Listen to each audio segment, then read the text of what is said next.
Hello guys, in this video we are going to be taking some examples on equations reducible to exact differential equations, and we are going to be applying the principles that we've looked at under the case studies that we considered in converting inexact differential equations to exact differential equations. So the first example we are going to be looking at is this.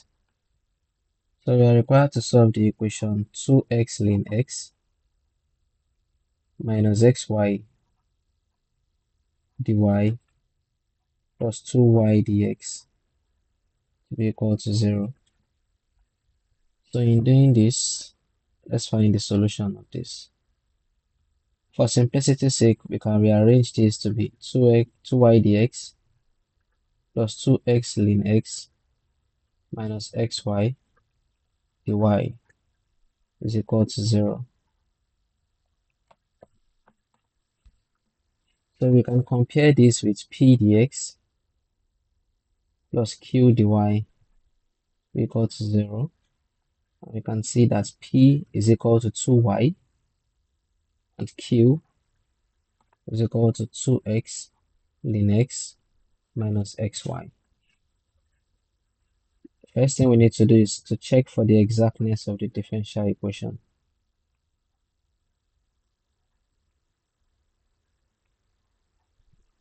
I'm going to write that as dE for differential equation.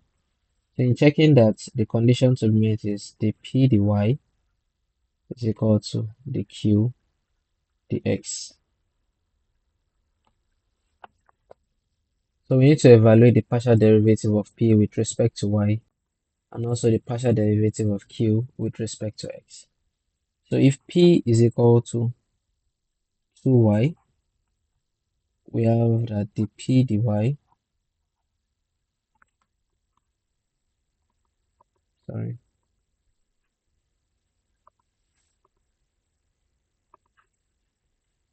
so we have that the p dy will be equal to 2. Likewise, if q is equal to 2x ln x minus xy, we need to find the q dx.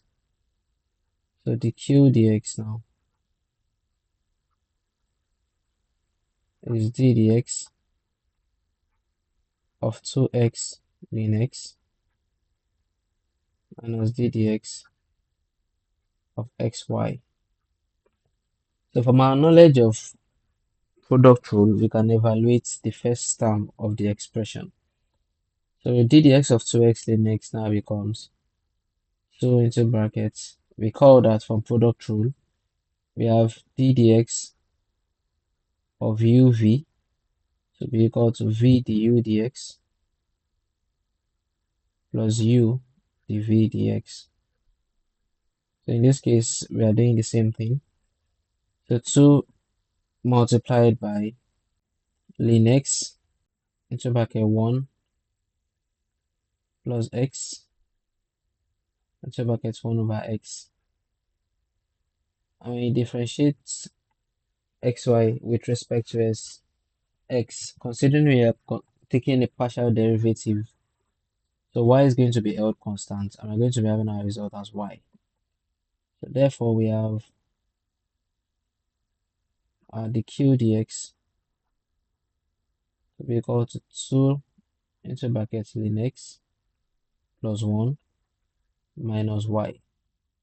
So from this, we can see that the p dy is not the same thing as the q dx. So the given equation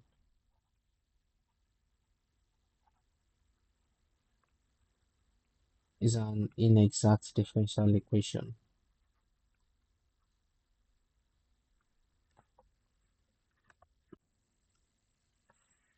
Now recall that after testing for the exactness of the differential equation, if we get the differential equation to be inexact, then we proceed to consider the first case study. So to do that, we now need to find an integrating factor. And in finding an integrating factor,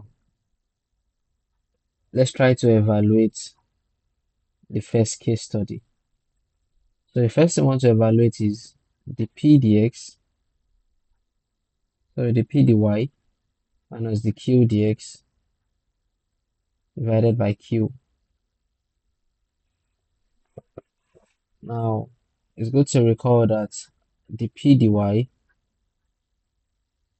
is equal to 2 and the q dx is equal to 2 into bracket ln x plus 1 minus y. We know that q is also equal to 2x ln x minus xy. So to evaluate this, we have 2 minus 2 into bracket ln x plus 1 minus y divided by 2x ln x minus xy. So this becomes 2 minus 2 into bracket ln x plus 1 plus y divided by 2x ln x minus xy. So we can then write this as 2 minus 2 ln x minus 2 plus y divided by 2x ln x minus xy. So we are left with minus 2 ln x plus y on the numerator divided by 2x ln x minus xy at the denominator.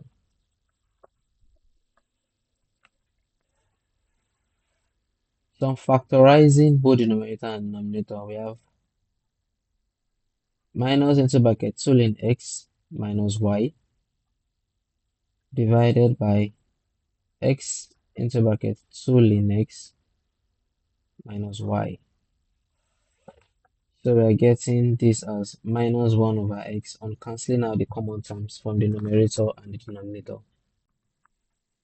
So on evaluating r, which is equal to the p dy minus the q dx divided by q, we got our result as minus 1 over x, and this is a function in x only, or a function of x only. So because of this, recall from the previous videos that our integrating factor now becomes e raised to the power of the integral of r with respect to x. So therefore our integrating factor becomes e raised to the power of integral of minus 1 divided by x with respect to x. So this becomes e raised to the power of minus integral of 1 over x dx. So we have that our integrating factor is equal to e raised to the power of minus ln x, because on integrating 1 over x with respect to x, we have minus ln x. We also know that e raised power ln a is equal to a. Therefore, our integrating factor can be written as e raised to power ln x raised to the power of minus 1 from our laws of logarithm, which is equal to x raised to the power of minus 1, and this is 1 over x. So with this, we've successfully arrived at our suitable function to convert our inexact differential equation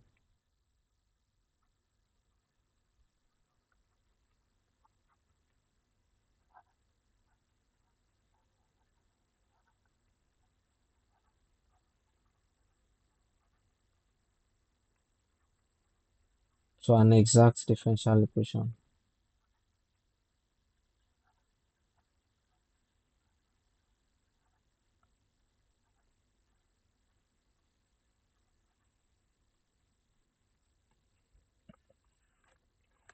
Now, since we've gotten our function, recall that we said an inexact differential equation multiplied by an integrating factor is going to give us an exact differential equation. So since we know our integrating factor now, we can multiply it by the inexact differential equation that we are to solve to convert it to an exact differential equation.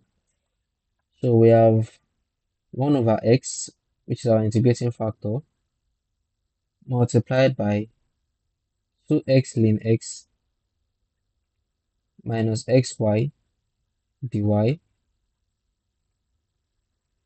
plus 2y dx should be equal to 0, because on multiplying 0 by 1 over x, you're still going to be left with 0.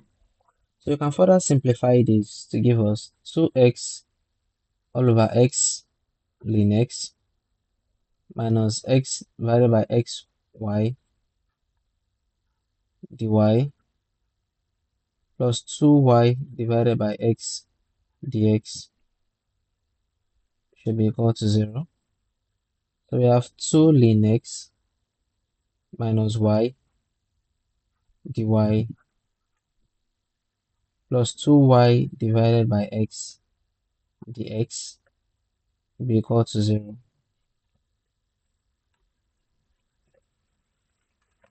So this is our new equation. But we can't just assume that we've gotten the exact differential equation. It's still imperative for us to confirm that it's an exact differential equation. Hence, we are going to be checking for exactness yet again.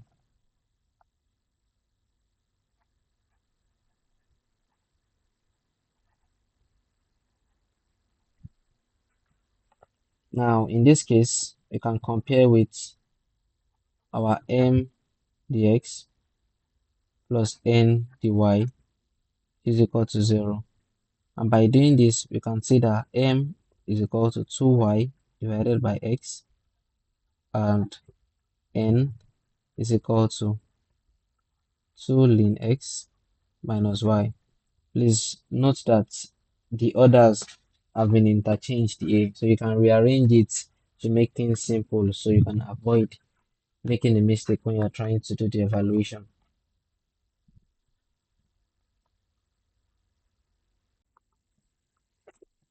Now, if m is equal to 2y divided by x, then dm dy is equal to 2 divided by x. Likewise, if n is equal to 2 ln x minus y, can see that dn dx is equal to 2 divided by x, because on differentiating the second term of the equation, which is minus y, we are going to get 0 since we are taking the partial derivative of n with respect to x. So now we can see that the m dy is equal to dn dx, thus confirming that our new equation is an exact differential equation. So we can then solve using the steps that we've discussed before now. So using the steps discussed, you know that we need to find from our step 2, we have that we integrate m with respect to x. And by doing that, we have the integral of 2y divided by x with respect to x. And since y is a constant, this is the same thing as 2y, sorry.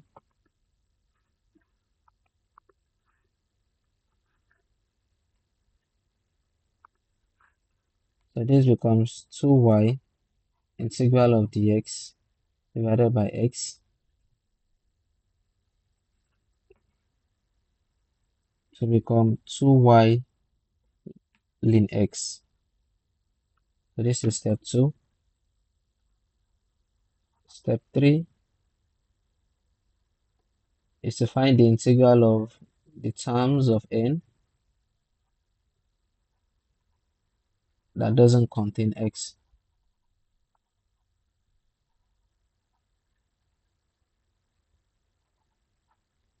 With respect to y.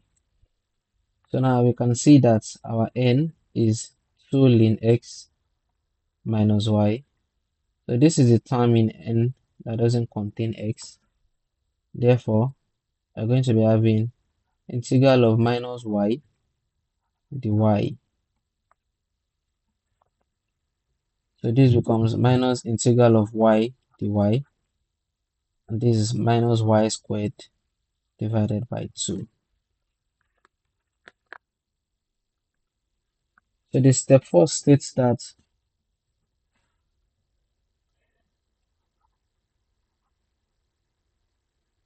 we'll add results of step 2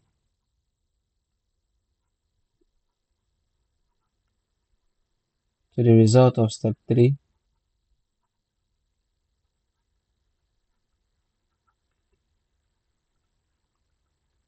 and we equate this to a constant. So now we have the result from step 2 to be 2y ln x, and the result from step 3 to be minus y squared divided by 2 to be equal to a constant. And therefore, the solution to our differential equation is equal to 2y ln x minus y squared divided by 2, which is equal to a constant. So this gives the solution to the differential equation.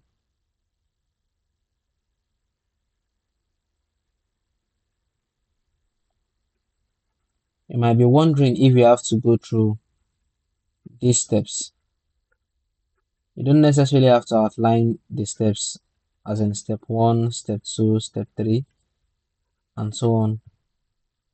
After checking for exactness and you've confirmed that the given differential equation is an exact differential equation, and if it's not an exact differential equation, after converting it to an exact differential equation using the method described in this example, you can go ahead to just write the solution as z is equal to the integral of m dx plus the integral of terms of n not containing y with respect to y, and this is equal to a constant. So you can just evaluate this as a single step to save you a lot of time and space possibly. And with this, you're still going to arrive at the same solution. So thank you very much for watching this video. So in the next video, we're going to be taking a look at an initial value problem that makes use of the case study 2 instead of the case study 1 now. See you guys in the next video. Thank you very much for watching this video.